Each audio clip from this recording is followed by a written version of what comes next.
Coach, I know you've talked ad nauseum about the Hail Mary play against Harvard that gave you a 9-6 victory on Saturday, but take us through it one more time. Yeah, it was exciting, and I won't ever get tired of talking about it. It was probably the most exciting finish I've ever been involved with in 40 years of coaching. What had happened, obviously, we had a tremendous defensive effort to stop them in 4 downs in the red zone and inside the 10. And then opportunistic, Derek Kyler did a great job. A number of players caught the football, moved it down into a last chance opportunity. And it's a play that we practice regularly every Friday. Coincidentally, we dropped it on the last practice opportunity on Friday. But Derek and how he escaped, it was kind of Houdini-esque, just eluded 4 rushers. What time was aware enough of the line of scrimmage so that he was behind it and just lofted it up in the air. And the play is generally, it's designed to be a tip-type ball. I mean, if you have a chance to catch it outright, but they had a 6'5" defensive end out there, everybody's in the end zone. So you try to cluster your receivers, and their responsibility, somebody go up for the ball, but others just circle the pile and try to catch a tip. And it worked to perfection. The ball was up in the air. 2 Harvard players whacked it, and the ball popped up and right down. Masaki Ertz was underneath. The defensive end took a swing, just missed his arm, just missed the football, went down in a pile, and that was the game. Well, as you mentioned, that went to perfection, but not everything went to perfection in the game. Had some struggles offensively for the first time this year. Take us through those and what you're doing to correct those coming up this week. Yeah, we were not as productive offensively. We had opportunities, and we just missed a few. There were a couple of overthrows or underthrows on balls that really would have been big plays for us. But that happens during the course of a game, and how do you react to it? Harvard did a very good job defending us. The run was difficult against them. We knew their front was very, very capable, and we just were not as on as we would have liked to have been. It seemed like every segment of the defense was really clicking this past weekend, holding Harvard to 6 points. That's the fewest points that they've scored at home.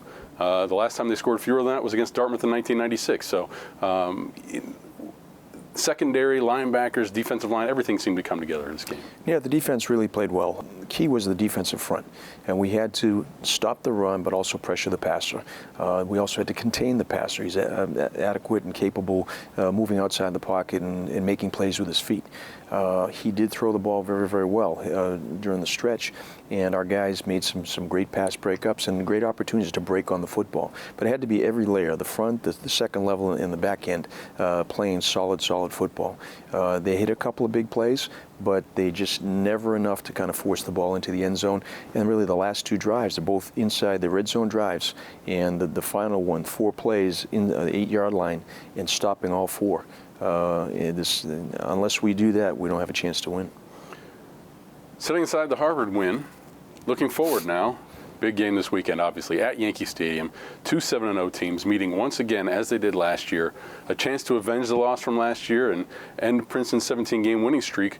What can you tell us about the Tigers? Well, they're a good football team. If you're 7-0, you're doing some things well.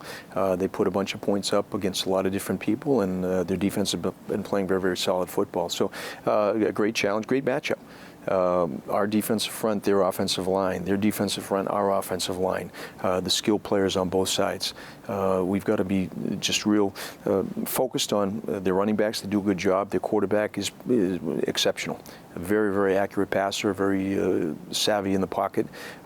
He won't hurt you on the run quite the way the guy at Harvard had, but he's mobile. So we've got to contain him and watch for elusiveness there. Offensively, they don't give up a lot of plays. They play hard, a bunch of sacks, and we just got to control the football. And it's really going to be a complete team effort. So we've got to have all 3 components working well together. And I think our players understand the magnitude. I'm not one to reflect in the past. This is a different team. Princeton's a different team, different environment, different opportunity, but one that we need to be ready for. Well, this is a celebration of Dartmouth's 250th anniversary as a college. This is Princeton celebrating 150 years of playing in the first college football game. It seems to me that 250 is more than 150, so you should have the edge here, right? I like your logic and your math. It makes sense to me. All right, Coach. Well, good luck Saturday, 3:30 p.m. at Yankee Stadium on ESPNU. All right, thanks, Rick.